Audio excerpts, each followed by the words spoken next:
باپ اور بیٹے اور روح القدس کے نام میں آمین۔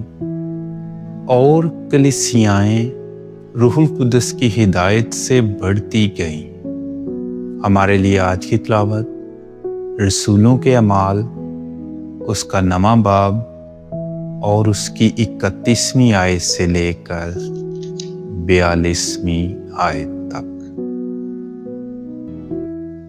اس وقت کلیسیا نے سارے یہودیہ اور جلیل اور سامریہ میں آرام پایا اور خداوند کے خوف میں چل کر ترقی کرتی گئی اور روح القدس کی ہدایت سے بڑھتی گئی۔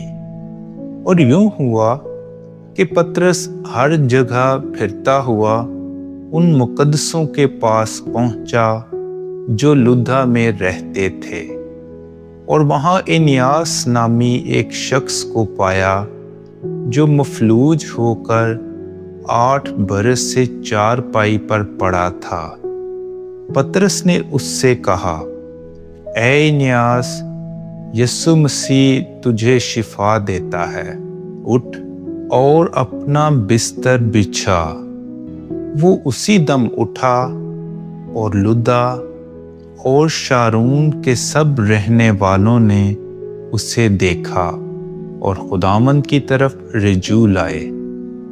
اور یافا میں ایک شاگرد طبیطہ مترجم غزالہ نامی تھی، جو کثرت سے نیک اعمال اور خیرات کیا کرتی تھی۔ اور یوں ہوا کہ ان دنوں میں وہ بیمار ہو کر مر گئی، اور انہوں نے اسے نہلا کر بالا خانہ میں رکھا، اور اس لیے کہ لدھا یافا کے نزدیک تھا۔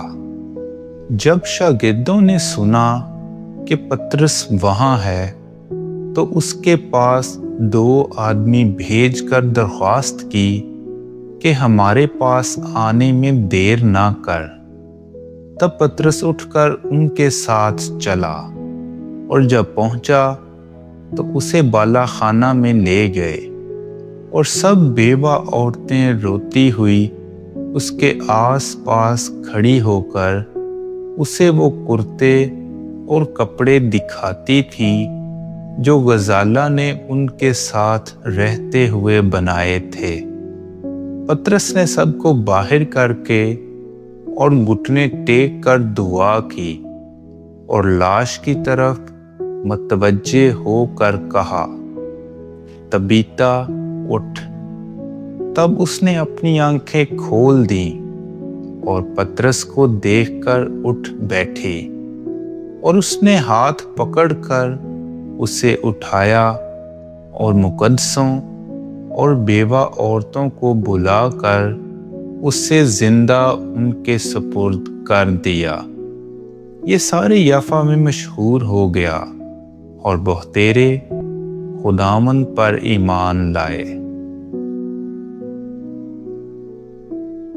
پاک کلام کے پڑھے اور سنے جانے پر خدا کی برکت ہو۔